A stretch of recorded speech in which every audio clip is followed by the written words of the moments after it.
اچھا، زوجہ کو، وائف کو مختلف بیماریوں سے بچانا چاہتے ہیں، یعنی آپ کی زوجہ، آپ کی وائف کی بہت سی بیماریوں کا علاج میں آپ کو بتاؤں۔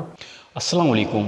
بیوی کو کس طرح خوش رکھ سکتے ہیں، سنتے ہیں علماء کے بیان۔ اچھا، زوجہ کو، وائف کو مختلف بیماریوں سے بچانا چاہتے ہیں، یعنی آپ کی زوجہ، آپ کی وائف کی بہت سی بیماریوں کا علاج میں آپ کو بتاؤں۔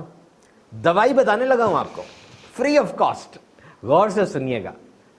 شوہر کی محبت، صحیح۔ شوہر کی توجہ اور شوہر کے میٹھے بول۔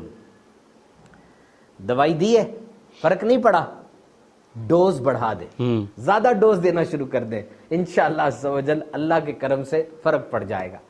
جب بھی گھر واپس جا رہے ہوں، کوئی پھول لے جایا کریں ان کے لیے، کوئی گلدستہ لے جایا کریں اور ان کو جا کر دیا کریں۔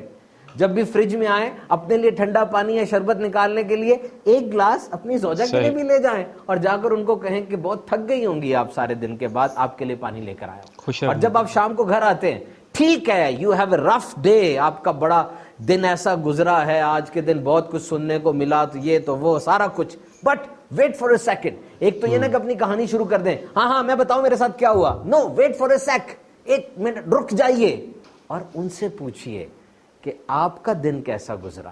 یقین کیجئے بڑی سے بڑی انرجی ڈرنک اور بڑی سے بڑی ملٹی وائٹامن کا وہ اثر نہیں ہوگا جو آپ کے یہ بول آپ کے گھر والوں پہ کر دیں گے۔ ایک دفعہ کر کے دیکھیں، انشاءاللہ عز و جل زندگی میں سکون آ جائے گا۔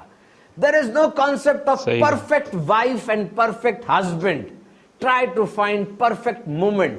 بہترین بیوی، بہترین شوہر، یہ شاید کانسیپٹ آپ ڈھونڈتے رہ جائیں۔ ہاں، بہترین لمحات یہ زندگی میں آ سکتے ہیں اگر پیار و محبت کے ساتھ، صبر و برداشت کے ساتھ زندگی کا یہ سفر طے کیا جائے۔ ایک گزارش کروں گا آپ لوگوں سے، دیکھو میرے پاس میاں بیوی کے کیسز بہت آتے ہیں، اس لیے میں بار بار یہ ٹاپک لے کر آتا ہوں، اور یہ تو ہر گھر کا مسئلہ ہے نا۔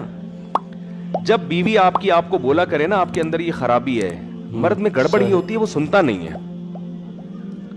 مرد میں گڑبڑ کیا ہوتی ہے؟ وہ سنتا نہیں ہے۔ تو نہ مانو بیگم کی، لیکن ایک دفعہ غور سے سن کے غور کر لو، کہیں یار یہ صحیح تو نہیں کہہ رہی۔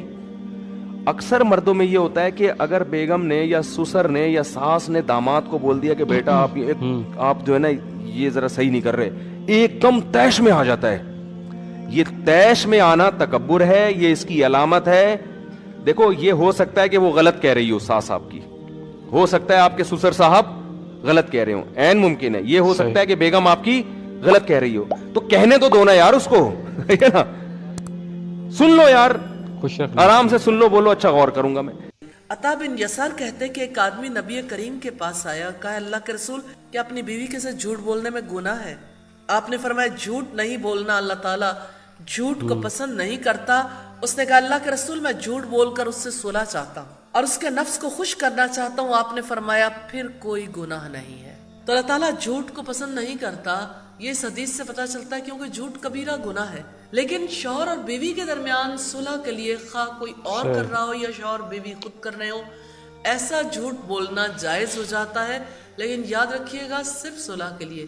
مثال کے طور پر ایک بیوی اپنے شوہر کو اچھی نہیں لگ رہی اور وہ اسے کہے کہ تم مجھے بہت اچھی لگ رہی ہو، ہے تو یہ جھوٹی، لیکن یہ جھوٹ جو ہے وہ جائز ہے۔ اس جھوٹ میں اجازت ہے، کیونکہ اس کا اصل مقصد شوہر اور بیوی کے تعلق کی اصلاح۔ اللہ تعالیٰ محبت پیدا بھی کر دے گا۔